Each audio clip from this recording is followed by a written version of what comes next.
Do Signál rádia dnes přišel Marek Žďánský, kterého většina zná pod pseudonymem Gorilí táta. Hezký den, Marku. Krásný den všem, přeju dobrý den. Ano, vy jste bývalý ošetřovatel gorily Moji, tedy prvního mláděte gorily nížiné, která se v České republice narodila v lidské péči. Jak na tu dobu vzpomínáte? To bylo očekávání hrozný, protože si vemte, já jsem nastoupil v 93. do zahrady a vlastně až v roce 2004 se nám podařilo vlastně mládě, aby se narodilo, a to jsme usilovali vlastně v začátku, akorát, že samozřejmě z začátku tam nebyly podmínky, musel se zbourat starý pavilon, postavit novej, takže a pro nás bylo hlavně důležitý, aby to gorilí mládě vyrůstalo v nějaký gorilí skupině, aby to prostě nevychovávali lidi. Takže to byla dlouhá cesta, než k tomu vlastně došlo. Vemte si, že ty gorily se chovaly v Zoo Praha od 60. let a nikdy mládě nebylo. Takže spíš to nebylo jenom můj, jako Marka Žďánský, ale vlastně přání ty generace těch ošetřovatelů, kteří pracovali prostě v té zoologické zahradě s těma lidoopama, tak aby to gorilí mládě bylo, aby jsme nějaký dluh toho, co v gorilám jsme vlastně, který u nás žili, tak aby jsme něco splatili a poslali ten chov dál, protože můj sen byl, aby se to mládě narodilo, pak samozřejmě musí do jiný zoologické zahrady, aby tam zabřezla, udělalo mládě a to jejich mládě šlo zase dál a vychovávala to. A to se nám povedlo. Kdo přišel s přezdívkou Gorilí táta, vy sám nebo kolegové? Bulvár. Probíhalo to odhalení. A vlastně to bylo...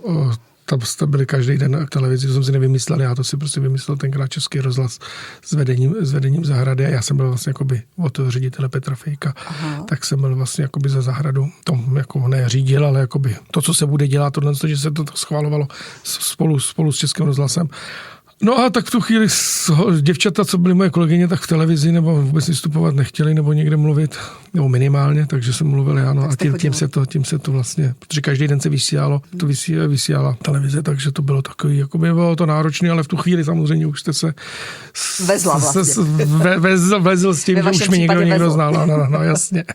No a jak jste zmínil, vy jste vlastně začal jako ošetřovatel v tom starém pavilonu a v roce 1993, tedy před 22 lety, jste se v Zoo Praha objevil. Byla to vaše vysněná práce nebo se hrála roli náhoda, že jste se dostal do Zoo Praha? Já jsem chtěl vždycky jako pracovat se zvířatama v zoologicky, ale tenkrát za komunistů. A vyloženě s gorilami? Ne, to vůbec. Já jsem v opice nechtěl vůbec. Vůbec jste nechtěl? Ne. No, mě to ani nenapadlo tohle. Odříkaného chleba? Vůbec mi nenapadlo. Já jsem měl rád jako tlustokošce, jako hroši, nosorožci, sloni a to bylo vůbec... Tenkrát prostě v té brožurce za Prahu brali jednoho z Prahy, protože je škola, která je doteďka chovatelci z okrajných zvířat s maturitou v Čakovicích, tak a tam brali jednoho z Prahy a já občas nějakou trojku měl, takže jsem to vůbec takže jsem šel na Gimpl a vlastně po Gimplu jsem byl s kamarádem vlastně doteďka ze základky s Petrem Šanderou jsme byli vlastně v zoologické zahradě, tam jsme odcházeli s děvčatama, tak jsem tam viděl, že někoho hledají, tak jsem si ještě na starý lístek napsal telefonní číslo a dal do peněženky. A my jsme spolu měli nastoupit na vojnu, takže mě chytil slepák, takže jsem šel, on chudák nastoupil k tankistům a já jsem šel na operaci se slepákem. No a v prosinci jsem hledal, co já teda budu dělat, když už jsem jako byl zdravej. A našel jsem v peněžence to číslo, bylo to 12. prosince, no a 13. prosince, tak jsem hned do zoologicky 12. prosince zavolal. Oni, máme volný místo, musíte hned přijít druhý den. Tak 13. prosince. Nebyl to pátek? No, to už nepamatuju, to už jste mi zaskočil, to jste první, kdo se mi na to zeptal. No a pak jsem tam nastoupil, přišel jsem na tu hlavní bránu, tam přišel můj první vedoucí, no a ten řekl, že půjdu do pavilonu opic, to byl takový ten starý smradlavej, nedal, od něj platí to, vlastně ta hláška, tady je smrad jako v opičárně, tak to bylo tady to a já říkám, ty vado, tady do toho smradlavýho. No a zůstal jsem tam celý život. Byl ředitel Petra Fejka, takže se ten pavilon podařil hned tak mezi prvníma zbourat a vlastně postavit nový a začala nová éra. Pak nás teda samozřejmě zbrzdili, bohužel povodně 2002, no ale nastartovalo se to znova, až teď se to vlastně vyvíjí, takže ty gorily v Praze, i když mají ještě nový pavilon vejš teď, takže to je super. Teď si myslím, že ten chov goril Zoo Praha má jeden z nejlepších v Evropě, protože mají vlastně 2 dobré pavilony, nebo špičkový pavilony. V jednom mají samci, což je hrozně důležitý pro ten chov. Takže 12.12. vám přineslo štěstí zřejmě 2 12 a 13 vlastně ten taky. telefon, 13, ten nástup, že mě vzali, no a pak za pár let, 13. prosince znova 13. prosince 2004 se narodila moje. Vzpomíná na Signál rádiu Marek Žďánský. Na Signál rádiu si povídáme s bývalým ošetřovatelem z Pražské zoo, který měl na starosti, v uvozovkách na starosti, gorilu Moju.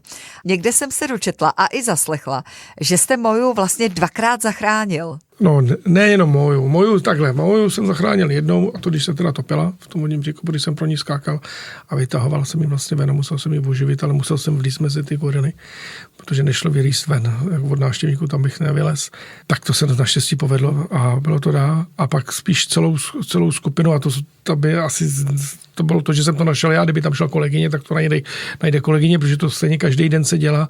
Jsme ráno šli do výběhu, teď jsem šel teda já a našel jsem tam jabka, v jabkách byly nabodaný hřebíky. A to bylo v tu chvíli, to byl v ten moment, nebo v tom období, kdy ty gorily měly jako největší popularitu.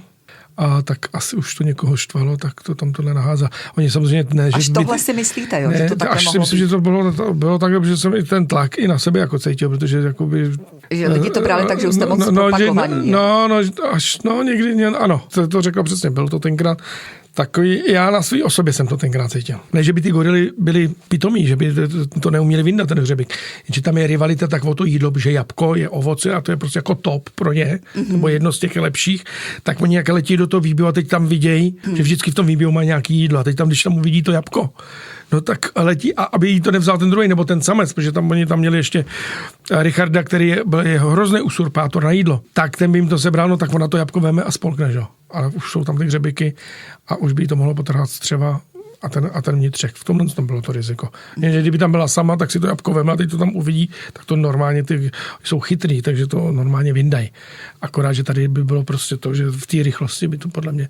Jo, jasně, jde tam o tu rivalitu. No a jak jste ji vlastně zachránil? A nebo vůbec celou tu skupinu? No my jsme ráno přišli s kolegyní do práce a tenkrát jsme měli kamery ve výběhu, ale ty nenahrávali, bylo to, že vám to dávalo záběr, reálný záběr. Byly začátky vlastně tady toho, a to jsme měli ještě jednoduchý monitor v přípravně. A my jsme šli ráno do práce od hlavního vchodu a poprchávalo. Teď jsme přišli dovnitř a vy, když přijdete do té přípravny, tak tam máte i prosklený okno, že na ty gorily vidíte a oni jsou vždycky zatažený žalúzie, protože když byste měli otažený, tak oni by celý den jediný návštěvníci by viděli jenom jejich zadky, protože oni furt čumějí na vás, jo, klepou na to okno, dej nám najíst, nebo jo, čekají vlastně na vás. Takže se to zatahuje, ale ráno vždycky, když to vytáhnete, tak už tam máte ty gorily v obličeji a oni na vás koukají, co je k snídaní. No a teď jsme to otáhli a nebyl tam nikdo. A koukám na tu obrazovku a vidím, že oni sedějí, ta kamera zabírala kraj příkopu, což ta voda nebyla vidět, a výběh. A oni sedějí na kraji toho příkopu, což by nemuselo být tak divný, akorát, že Gábině jako kolegyni říkám, ale to je divný, ono prší a oni sedí venku. Ne, že by to gorile mělo vadit, protože to je v Africe, gorila žije v Africe v deštním pralesu, takže vlhkost, takže tam to je pro ně. Ty jsou na to zvyklí, samozřejmě zoologicky je něco jiného, jenže ty naše jsou takový peciválové, když prší, tak se jdou schovat. Tak to nám bylo divný, tak jsme se šli podívat a šli jsme od strany návštěvníků a vlastně jsme to obešli. A jak jsme šli k tomu vodnímu příkopu, který vodili od návštěvníky, no tak najednou jsem tam viděl ležet to tělo. Takže já jsem vůbec nepřemýšlel, skočil jsem vlastně do toho vodního příkopu. Kolegyně mezi tím zatím utíkala pro pomoc. No a já jsem ji vytáhl, ale musel jsem na tý, vlastně Richarda jsem měl daleko, jako mám teď já vás, ale zádama. Já jsem k němu byl zády a začal jsem ji oživovat, takže ono se to povedlo, ona se probrala a jak nikdy nebyla v lidský náručí, vždycky byla nějaká mříž nebo něco, tak začala hystericky řvát. Tak jsem oslovil nejstarší tu samici, tu kambu, taková ta nejhodnější. Říkám, kambu švem si ji, ona si ji vzala a kolegyně odevírala oddělovací boxy, kde vždycky dostávají to ovoce z ruky do ruky. Oni se sebrali a odešli, nezabili mě, nechali mě tam. A moja za půl hodiny, kdybyste to viděli, tak za půl hodiny běhala, jak kdyby po té velké expozici, jak kdyby se nic nestalo. Takže jako nějaký to, ale z největší pravděpodobností asi běžela, můžeme se dohadovat, asi běžela, že jí to podklouzlo a spadlo. Spíše zajímavý, že jí nepomohli. protože oni si dokážou dělat navzájem vymýšlet, když se potřebují dostat k jídlu. Na strom jsme dali elektrický ohradník, aby nelezli na ty živý stromy, protože ulámou větve, oni by to snědli, tak oni si udělají stupačky. Jo, a jedna leze. Jsou šikovný. No jasně, takže nevíme. Asi ten respekt z té vody, protože samozřejmě žádný lidop, oni se umějí brodit, oni neumějí plavat. Jsou třeba záběry z přírody, kdy gorila jde, ale s klacem zkouší hloubku. Takhle jsou i chytrý. Tady ten respekt byl asi tak velký, že to prostě naštěstí to dobře opadlo a už se, že to doby moja má. Asi moje bylo teď 20. A k tomu se třeba taky dostaneme. Takže nejenom ošetřovatel i zdravotník. Marek Žďánský na Signál rádiu. Gorilí táta je naším dnešním hostem na Signál rádiu, tady Marek Žďánský. Marku, nemrzí vás, že si lidé spíš vzpomenou na vaši přezdívku, než na vaše jméno, které máte v občance? Protože když se řekne Marek Žďánský, tak někdo chvilku tápe, ale když se řekne gorilí táta, tak hned to všem naskočí. No, a ne, nějak se ani na tělo nevadí. Člověk si zvykne. Znáte asi prostě to už, tenkrát mi to docela jako vadilo asi. To jsem byl mladý, no tak to nebo ne vadilo, ale prostě jsem říkal, ježiš, to je přezdívka teda. Třeba zdravotní se tenkrát to odhalení vlastně, jak to tak jakoby tyhle ty starší to učitelé a tak jakoby úplně to mělo. Takže jste měl faninky v jiné věkové kategorii. Ale třeba to byli mladší, jako ne to, ale vím, že z toho Facebooku, když se podívám, tak je to starší, no. Což jsem rád, ale teď, když spíš ty mladí, si myslím, že třeba moju jako už to samozřejmě tak jako neznají. Vy jste zmínil, že moja oslavila narozeniny právě teď toho 13. prosince. 20. bylo, že jo? 20 jste let, na to zavzpomínal. Petr Fejk tam byl tam i porodník Pavel Calda. Přesně tak, podařilo se, vlastně bylo vyprodáno. Myslím si, že se to každému líbilo a mysleli jsme to, napřed jsme to měli jako na 2 hodiny. Kolik přišlo lidí? A kapacita byla 160, 170 lidí a bylo plno. No, my jsme se docela báli, jsme říkali právě, že už ty lidi prostě, jestli si vzpomenou, přišli, ale tam prostě to byly ty, co to moju prostě tenkrát tím žili, protože jsme se tím hodně, ten příběh tam prostě je a řeknu jeden, což jsem ani nikdy moc neříkal, když jsem na tím právě přemýšlel. Já když jsem vlastně v 93. začínal na tom starém pavilonu, tak na co jsem hrdý, co se nám podařilo změnit. A to byl pohled lidí na ty gorily. Já, když jsem byl, vracím se zpátky k tomu, v tom 93.